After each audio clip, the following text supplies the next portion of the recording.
మీరు కాపురం అవును. కావాలి అనుకుంటే ఆవిడ ఏం చెప్తుందో అసలు ఆవిడ ముందు డోర్‌లు ఓపెన్ చేస్తుంది. ఇంట్లోకి రానిస్తుంది.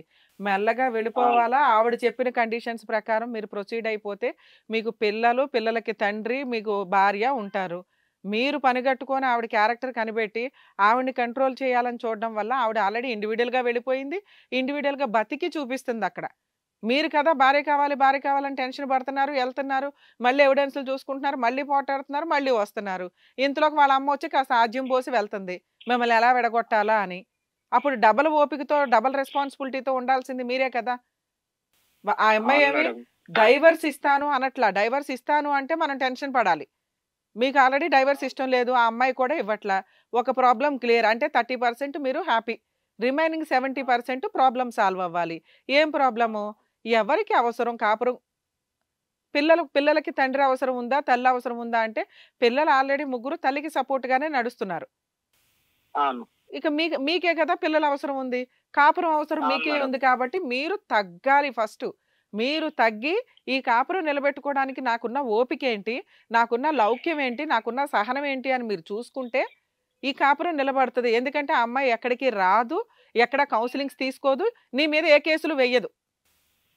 అవును మేడం. ఎందుకంటే మీ మీద ఏదైనా కేసులు ఫైల్ చేస్తే 498 డీవీసీ మెయింటెనెన్స్ కేసులు వేస్తే కనుక మీకొచ్చే ఆ పావలా సాలరీ కూడా పిల్లల మెయింటెనెన్స్‌కే వెళ్ళిపోద్ది. మీ ఆవిడకి మెయింటెనెన్స్ రాదండి. ఎందుకంటే మీ దగ్గర ఎవిడెన్స్ ఉన్నాయి. అమ్మాయి తప్పులు చేస్తుంది అని. అవును. కాబట్టి ఆవిడకి మెయింటెనెన్స్ రాదు. కానీ ముగ్గురు పిల్లలకి మెయింటెనెన్స్ అనేది ఆర్డర్ అయిపోద్ది కదా! మీకు అవును కాపురం మేడం. లేకపోగా, పిల్లలు లేకపోగా 3 కేసుల చుట్టూ తిరుగుతూ మెయింటెనెన్స్ కట్టుకోవాలి ఎదురు. మీకొచ్చేదేంటి విజిటేషన్ రైట్సు. అది ఇప్పుడైనా ఇస్తుంది ఆ అమ్మాయి డోర్ ఓపెన్ చేసి. మీరు హాస్టల్‌కెళ్ళి పిల్లతో మాట్లాడొచ్చు. ఇంటికెళ్ళి పిల్లలతో మాట్లాడుతున్నారు. సో, మీరు కోర్ట్‌కి వెళితే మీకొచ్చే రిలీఫ్ ఏదో మీకిప్పుడు ఇంటి దగ్గరే నడుస్తుంది. మీరు అడుగుతున్న మీ ఆవిడకి కౌన్సెలింగ్ అనేది ఆవిడకి అవసరం లేదు. మీకే అవసరం. మీరే రియలైజ్ అవ్వాలి. మీరే తగ్గాలి. మీరే ఎళ్ళాలి. సరే ఎళ్ళానండి. నేను తగ్గుతున్నానండి. నేనెళ్ళానండి. నేను పిల్లల కోసం మాక్సిమం ట్రై చేస్తున్నా. కానీ ఆవిడ అక్రమ సంబంధాలు ఒకదాని తర్వాత ఒకటి కంటిన్యూ అవుతున్నాయి. ఏం చేయమంటారు? అవును. ఆ అక్రమ సంబంధాలు ఉన్నాయి కాబట్టే మీ కాపురం స్పాయిల్ అయింది.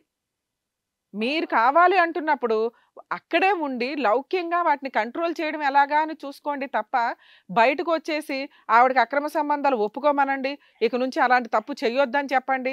అలా చేసి ఆవిడ కౌన్సెలింగ్ తీసుకోమనండి అని ఇన్ని కండిషన్స్ పెట్టే రైట్స్ మనకి లేవు. కాపురం ఎవరికి కావాలో వాళ్ళే తగ్గాలి.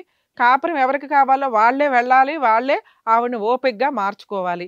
ఆవిడ ఏ పోలీస్ స్టేషన్‌కి వెళ్ళినా ఆవిడకి ఫేవర్‌గానే మాట్లాడతారు. తీసుకెళ్ళిన ఎవిడెన్స్‌లు మీరు కేసులు గెలవడానికి ఉపయోగపడతాయి. మీకు విడాకులు రావడానికి ఉపయోగపడతాయి తప్ప, ఆవిడకి మెయింటెనెన్స్ ఇవ్వకుండా కాపాడుకోవడానికి ఉపయోగపడతాయి తప్ప, కాపురం నిలబెట్టడానికి ఉపయోగపడవు. ఓ పక్కన మనం పిన్నిస్‌తో గుచ్చుతూ ఈవిడ క్యారెక్టర్‌లెస్ అండి అని, అయినా పర్లేదండి తూచండి, ఆవిడ మారిపోమనండి, నా దగ్గరికి వచ్చేయమనండి అంటే, ఆవిడేం బొమ్మ కాదుగా. ఇక్కడేం కోట్లకి, వీళ్ళకి, ఆళ్ళకి మాయలు మంత్రాలు ఉండవుగా. బ్రెయిన్‌లో ఆవిడ చెత్తంతా డిలీట్ జేసేసి మీకు అపురూపంగా తీసుకొచ్చి హ్యాండ్ ఓవర్ చేయడానికి. భర్త కావాలి అనుకుంటే ఆవిడ మారతది. భర్త వద్దు అనుకుంటే కేసులేస్తది. ఆవిడ ఈ 2 పనులు చెయ్యట్ల. అవును కావాలి మేడం. అనుకోని మారట్లా. వద్దు అనుకోని కేసులు వేయట్ల. ఆవిడ స్టాండర్డ్‌గా ఉంది. ఆల్రెడీ ఒకసారి మే నెలలో పోలీస్ స్టేషన్ పోయిర్రు. తర్వాత ఆగస్టు 16థ్ రోజు గుటంగా పిఎస్‌కెళ్ళిర్రు మేడం. ఆల్రెడీ నన్ను కొట్టి ఎలగొట్టిర్రు. "నువ్వు ఎందుకొస్తున్నావు నా ఇంటికి? కాబట్టి మీకున్న రావాల్సిన అవసరం ఆప్షను లేదు." మీరు వెళ్లి గొడవ పడుతున్నారు. వాళ్ళింటికి మీరెళ్లి న్యూసెన్స్ చేస్తున్నారు. వాళ్ళకిష్టం లేకుండా మీరెళ్ళటం వల్ల ఇదే మాట మాట్లాడతారు. మీరు న్యూసెన్స్ చేయకపోయినా వాళ్ళు ఇట్లాంటి ఎలిగేషనే పెడతారు. మీ మీద మీరు వెళ్ళినాక కంప్లెయింట్లు పెట్టారు గానీ, ఊరికే కంప్లెయింట్లు, కేసులు వేయలా. రెగ్యులర్‌గా అందరూ వేసినట్టు ఆ అమ్మాయి వేయట్ల. మిమ్మల్ని వదిలించుకోవడానికి ఆవిడ ఏ కేసులు వేయలా. అర్థమవుతుందా? అవును. మీకింకా అవును మేడం. టైముంది. పిల్లలతో మాట్లాడడం ట్రై చేయండి. ఆవిడతో కాదు. ఆవిడ క్యారెక్టర్‌లెస్ అంటూ ఆవిడే కావాలండి అనటం బాగోదు. ఎందుకంటే రేపొద్దున ఫైటింగ్ చేయాలి అంటే ఇబ్బందవుతది. ఆవిడ క్యారెక్టర్‌లెస్ అని మీ దగ్గర చక్కటి ఎవిడెన్స్‌లయితే ఉన్నాయి. వాటిని అవును. వాడుకుంటారా? వాడుకోరా? మీ ఇష్టం. ఇవాళ కాకపోతే రేపైనా మీరు వాటిని యూజ్ చేసుకోవడానికి అవకాశం ఉంది. ఇప్పుడు మీకున్న ఆప్షన్ ఏంటి? పిల్లలతోటి కాస్త లైఫ్ గెట్ ఆన్ చేసుకుంటూ, వాళ్ళతో మాట్లాడుకుంటూ, వాళ్ళు మీ వైపు తిరిగేలాగా చూసుకోండి. పిల్లలందరూ కూడా 5 ఇయర్స్ దాటిన పిల్లలే కాబట్టి, మేము డాడీ దగ్గరే ఉంటాము అంటే కనుక అవును. ఏ కోర్టు ఆపదు. ఇప్పుడు హాస్టల్‌లో ఉన్న పిల్లని మీ వైపు తిప్పుకొని మీ ఇంటికి తీసుకెళ్ళిపోవడానికి చూడండి. వచ్చేస్తది. ఆ అమ్మాయి పోలీస్ స్టేషన్కి వెళ్ళి అవును. కంప్లైంట్ ఇచ్చింది అనుకోండి, పిల్లని అడుగుతారు, అవును. మీకు డాడీ ఇష్టమా మమ్మీ ఇష్టమా అని. డాడీ ఇష్టం, డాడీ దగ్గర ఉంటానండి, అమ్మ మంచిది కాదు అంటే ఏ కోర్టు ఏ పోలీసులు ఏమీ చెయ్యరు. అవును మేడం. అలాగే మెల్లగా ఇద్దరు పిల్లలు కూడా మీ వైపు తిప్పుకోవడానికి చూడండి. మీకంటూ మెల్లగా కుటుంబం ఓకే అయినప్పుడు ఆవిడ మిమ్మల్ని వదిలేయాలనుకోవట్లా. పిల్లలు లేనప్పుడు ఆవిడకి కూడా మీ వాల్యూ తెలుస్తది. అవును మేడం. ఖచ్చితంగా ఆవిడ రియలైజ్ అయ్యి రావడానికి అవకాశం ఉంది. ఆవిడ నాకు వద్దు మొర్రో అంటే మీరు కేసులు ఫైట్ చేస్తే కనుక అన్ని కేసులు మీరే గెలుస్తారండి. మీరు వద్దు అనుకున్నా మీరే గెలుస్తారు. మీకు ఇంత ఆఫర్ ఉంది. కానీ మీరు లీగాలిటీని వద్దు, ప్రెజెంట్ నాకు భార్య పిల్లలు కావాలండి అంటున్నారు కాబట్టి లౌక్యం, ఓపిక ప్రదర్శించండి. పిల్లల ద్వారా టార్గెట్ పెట్టుకోండి. డైరెక్ట్‌గా వాళ్ళ ఇంటికి వెళ్ళొద్దు. పిల్లలతో రెగ్యులర్‌గా మాట్లాడుతూ ర్యాపో పెంచుకోండి. పిల్లల్ని బయటికి తీసుకెళ్తున్నాను, సినిమాకి తీసుకెళ్తున్నాను, పార్క్‌కి తీసుకెళ్తున్నానని 1కి 4 సార్లు వెళ్లి బయట నుంచి పిల్లల్ని తీసుకొని పిల్లల్ని మీ వైపు తిప్పుకోవడానికి ట్రై చేయండి. మెల్లగా ఆవిడ కూడా మీతో పాటు రావడానికి అవకాశం ఉంది. అదే మేడం. లీగల్‌గా ఒకసారి వెళ్ళకండి సార్. తనకి లీగల్‌గా వెళ్తే లైఫ్ స్పాయిల్ అవుతది. లీగల్ గా వెళ్తే లైఫ్ స్పాయిల్ అవుతుందనే మేడం నేను వెళ్ళొద్దు. అసలు ఆలోచిస్తుంది. వెళ్ళే అంత కానీ కూడా ఏమీ మీ లేదు సార్. మీ ఆ అమ్మాయి వద్దు అనుకుంటే ఈ పాటికి కేసులేసేది. అదే మీ దగ్గరికి వస్తేనైనా ఈ ఎవిడెన్స్ విని తప్పు ఎవరు చేశారు, ఎందువల్ల అయ్యింది అనేది మీరైనా ఆమె మైండ్ వాష్ చేస్తారు అన్నట్టు ఒకసారి అలాగే సార్. జాగ్రత్తగా ఎప్పుడైనా అట్లాంటి మీరు సిట్యుయేషనే వస్తే ఖచ్చితంగా మనం ఆవిడతో మాట్లాడి ప్రాబ్లమ్ సాల్వ్ చేయడానికి చూద్దాం. ప్రెజెంట్ అయితే మీరు ఎటువంటి లీగల్ యాక్షన్స్ చేయకండి. నేను లీగల్ యాక్షన్స్ ఏం తీసుకోను మేడం. మీ దగ్గరికి వస్తే మీరే సొల్యూషన్ చెప్తారు, ఆమెకి మీరే అలాగే నచ్చ అలాగే చెప్తారు, సార్ చేద్దాం.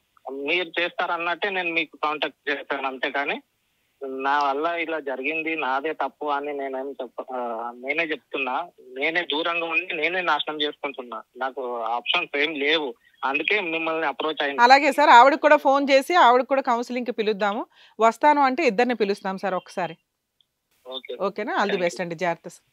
మౌనిక, యాక్చువల్‌గా మనం చాలా కేసులు చూస్తున్నాం. అక్రమ సంబంధాలనేవి మేబీ ఈ కేసు కూడా సేమ్ అదే. అమ్మాయి రెగ్యులర్‌గా ఆవిడకి 36, 37 ఇయర్స్, 25 ఇయర్స్ వాళ్ళ మేనత్త కొడుకుతో అంటే కొంచెం నమ్మబుద్ధి కాల నాకు. ఆ తర్వాత కూడా పాప చెప్తుందట. అమ్మకి ఇంకా వస్తున్నారు వేరే వాళ్ళు అని. ఆవిడ ఏ జాబు చేయదు. ఇంటికి ఆల్రెడీ మెయింటెనెన్స్‌లు అన్ని కట్టుకుంటుంది, రెంట్‌లు కట్టుకుంటుంది. భర్తను కాదనుకోని విడిగా ఉంటుంది. కొంత డౌట్‌ఫుల్ వ్యవహారం ఉంటది. నిజంగా ఈయనకేంటంటే అనుమానం కూడా అయ్యుండొచ్చు. విపరీతమైన అనుమానం అయ్యుండొచ్చు. అంతా వేరే వాళ్ళతో రెడ్ హ్యాండెడ్‌గా దొరికేసిందండి అని భార్య కావాలండి అంటే సెట్ అవ్వదది. అలాంటి క్యారెక్టర్‌లెస్ అమ్మాయిని వద్దు అనుకుని ఇండివిడ్యువల్‌గా బతకాల. పిల్లల కోసం ప్రయత్నించాలి. ఈయన చైల్డ్ కస్టడీ పిటిషన్ వేసుకుంటే కనుక పిల్లలకి ఆవిడ నిజంగా క్యారెక్టర్‌లెస్ అని ప్రూవ్ చేయగలిగితే, ఈయన దగ్గర ఉన్నాయి అంటున్నారు కాబట్టి ఎవిడెన్స్‌లు, పిల్లల కస్టడీ ఇతనికే ఇస్తారు. అదొక 2, 3 ఇయర్స్ ఫైట్ అయితే ఉంటుంది. ఈయన వైపే మిస్టేక్స్ ఎక్కువ ఉండడానికి ఎక్కువ అవకాశం ఉంది. అందువల్ల ఆయన లీగల్‌గా ప్రొసీడ్ అవ్వట్ల. అలాగే ఆవిడ కూడా కాపురం నిలబెట్టుకోవాలనే ఉంటది. లేకపోతే అమ్మాయి ఇప్పుడు ఈయన్ని వదిలించుకోవాలి అనుకుంటే అవును. 498 డీవీసీ, ఎంసీ కేసులు వేసేది, కోర్టుల చుట్టూ తిప్పేది, ఆయన మ్యూచువల్ డైవర్స్ ఇచ్చేవాడు. వేరే ఆప్షన్ లేదు కాబట్టి. ఇక రాను అనేవాళ్ళు ఎప్పటికైనా బలవంతంగా తీసుకురావడం కుదరదు. ఉన్నంతలో ఆయన కాస్త వెయిట్ చేయడం బెటర్ లీగల్ ప్రాసెస్ కంటే. ఎందుకంటే కాపురం నిలబెట్టుకుందాం అనుకునేవాళ్ళు లీగల్‌గా వెళ్ళొద్దని నా బెస్ట్ సజెషన్. ఓకే రమ్య గారు. బాగా చెప్పారు. Thank you. Thank you.